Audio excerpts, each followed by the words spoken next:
सबसे पहले जरा बात करते हैं भारत और पाकिस्तान की कशीदगी की, और ये कशीदगी मुसलसल बढ़ रही है। सरहदों पर तनाव दिख रहा है और छोटे हथियारों के बाद बड़े हथियारों के इस्तेमाल की भी खबरें अब आना शुरू हो चुकी है। मुसलसल बॉर्डर पुरतनाव है। लाइन ऑफ कंट्रोल और इंटरनेशनल बॉर्डर पर सिक्योरिटी को हाई अलर्ट पर कर दिया गया है और आज मुसलसल 12वां दिन है जब पाकिस्तान की तरफ से बिला इश्तियाल फायरिंग दोबारा की गई है और रात देर गए से कृष्णा घाटी सेक्टर और दीगर मकामात पर गोलियों का तबादला किया गया, जिसका मौसर और माकूल जवाब भारतीय फौज की तरफ से भी दिया गया है। आज 8 सेक्टर्स ऐसे हैं जहां पर मुसलसल फायरिंग हुई है और ये 8 सेक्टर्स लगभग वही 8 सेक्टर्स हैं जो कल भी हमने देखे थे, जिनमें लाइन ऑफ कंट्रोल का एरिया कुपवारा से फिर बारामूला सेक्टर के अंदर भी दोबारा फायरिंग का तबादला हुआ है। पुंछ के लाइन ऑफ कंट्रोल पर भी पाकिस्तानी अफवाज की तरफ से फायरिंग की गई है।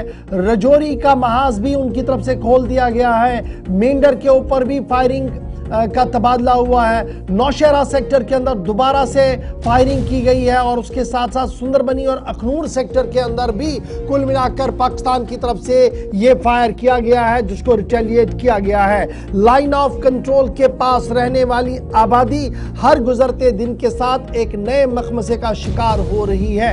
अफवाज की तरफ से अगरचे माकूल और मुनासिब इंतजाम किए गए हैं, रियासती इंतजामिया की तरफ से और मरकजी हुकूमत की तरफ से सरहदों पर रहने वाले लोगों के लिए हर मुमकिन मदद वहां पर मिल सके उसका भी माकूल इंतजाम किया गया है। ताहम पिछले 12 दिनों के दौरान किसी भी जानी नुकसान की कोई भी इतला नहीं है। छोटे हथियारों का इस्तेमाल हो रहा था, लेकिन आज इतला है कि थोड़ा और इस फायरिंग में शिद्दत आई है और कुछ बड़े हथियारों का भी इस्तेमाल हुआ है। ताहम सिक्योरिटी और अफवाज की तरफ से यानी एस्टैब्लिशमेंट की तरफ से यह साफ कर दिया गया है कि माकूल और मुनासिब जवाब भी वापस दिया गया है और इस ज़िमन में अभी तक किसी जानी या माली नुकसान की इस बार कोई इतला नहीं है। मुसलसल पाकिस्तान की तरफ से फायरिंग की जा रही है और आज 12वां दिन है जब ये फायरिंग का तबादला हुआ है और तकरीबन 8 सेक्टर्स ऐसे हैं, 8 इलाका जात ऐसे हैं जहां पर सिक्योरिटी एजेंसीज को हाई अलर्ट पर रखते हुए पाकिस्तान मुसलसल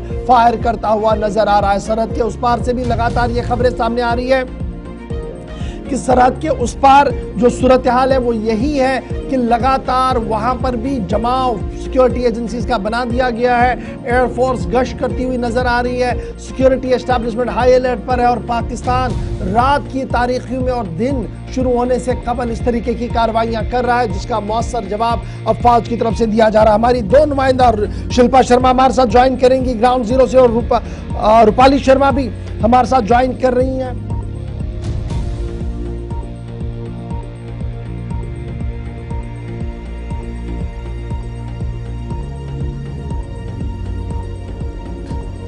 चलिए, इससे पहले कि हम नुमाइंदों के पास चले, ग्राउंड जीरो पर चलते हैं कि रात किस तरीके से गुजरी है। नुमाइंदा ग्राउंड जीरो पर हमारे थे शहजाद, जरा इस रिपोर्ट को देखें और उसके बाद अपनी दोनों नुमाइंदों के पास चलते हैं। पाकिस्तान की तरफ से एक मरतबा फिर जो कशीदगी के माहौल बॉर्डर के ऊपर बना हुआ है उसको लेके एक मरतबा फिर सीज फायर वायलेशन जो है किया गया है और इंडियन फोर्स की तरफ से भी जो है मुंह तोड़ जवाब दिया जा रहा है।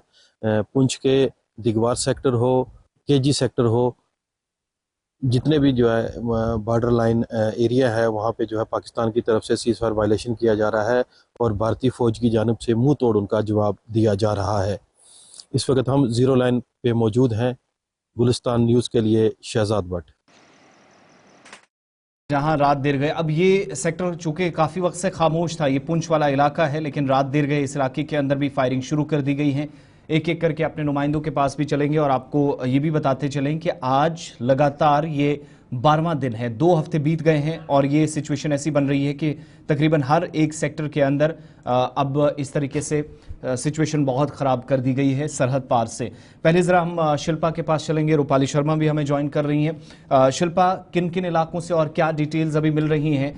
मैक्सिमम एरियाज जो बहुत हद तक खामोश भी रहे, तकरीबन 4-4.5 वर्षों तक लोगों ने बहुत हद तक आराम किया, कुछ एक एरियाज में पिछले कुछ दिनों से इंक्लूडिंग एलओसी या इंटरनेशनल बॉर्डर जहां हम देख रहे थे दोबारा फायरिंग हुई थी, लेकिन रात के वक्त में कुछ नए इलाकों को भी टारगेट करने की खबरें मौसूल हो रही हैं।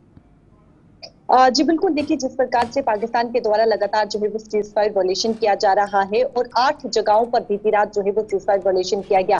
देखिए इन 12 दिनों में 49 बार जो है वो सीज फायर वायलेशन करते हुए जो है वो पाकिस्तान नजर आ रहा है। छोटे जो हथियार है उनका इस्तेमाल भी किया जा रहा है, लेकिन भारतीय सेना के द्वारा जवाबी कार्रवाई भी की जा रही है। लेकिन जो पाकिस्तान है वो अपनी हरकतों से बाज नहीं आ रहा है और लगातार पहलगाम टेरर अटैक के बाद जो है वो सीज फायर वायलेशन जो है वो करते हुए नजर आ रहा है। देखिए अखनूर सेक्टर की बात करें तो लाइन ऑफ कंट्रोल जहां पर बीती रात जो है वो युद्ध विराम उल्लंघन जो है वो पाकिस्तान के द्वारा किया गया, भारतीय सेना के द्वारा जवाबी कार्रवाई भी की गई।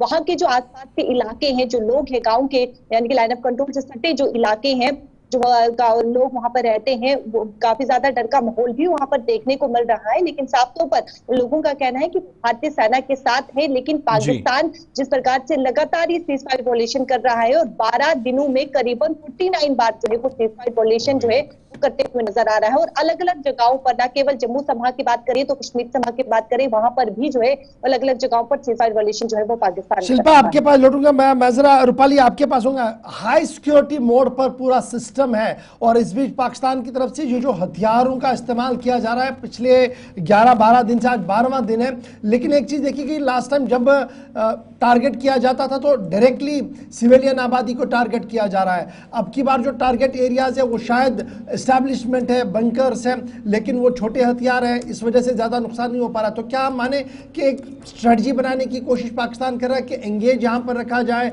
और एक तनाव बना के पूरा रखा जाए ताकि जो हमले का डर पाकिस्तान के अंदर है वो किसी तरीके से ख़त्म हो पाए? देखिए इशफाक, यहाँ पर पाकिस्तान की बौखलाहट जो है वो साफ तौर पर नजर आ रही है, क्योंकि लगातार ये सीज फायर वायलेशन जो है किया जा रहा है भारतीय चेक पोस्ट पर, और यहाँ पर लगातार 12वां दिन और एक के बाद एक छोटे हथियारों के साथ ये सीज फायर वायलेशन करना साफ तौर पर नजर आता है कि ये बौखलाहट है पाकिस्तान की। और इस बीच यहाँ पर भी आप देखिए कि इस स्ट्रैटेजी के अकॉर्डिंग अगर बात की जाए तो सबसे बड़ी बात यह है कि कल ही मॉक ड्रिल के लिए भी कह दिया गया है। ओवरऑल जो सिचुएशन लगातार इंडिया और पाकिस्तान की तरफ से टेंस बनी हुई है, इस बीच ये पाकिस्तान जिस तरीके से तिलमिला रहा है या बौखलाहट ही ये देखी जा सकती है। और उसका एग्जांपल यही है कि लगातार 12 दिन हो चुके हैं और पीछे हटने का नाम पाकिस्तान नहीं ले रहा। और इस बीच भारत की तरफ से पहल की ना जाए, लेकिन पाकिस्तान पीछे नहीं हट रहा है। बहुत शुक्रिया आप दोनों का हमारे साथ ज्वाइन करने के लिए। शिल्पा आपका भी, रूपाली आपका भी। शिल्पा थोड़ी देर में आपके पास दोबारा भी आएंगे।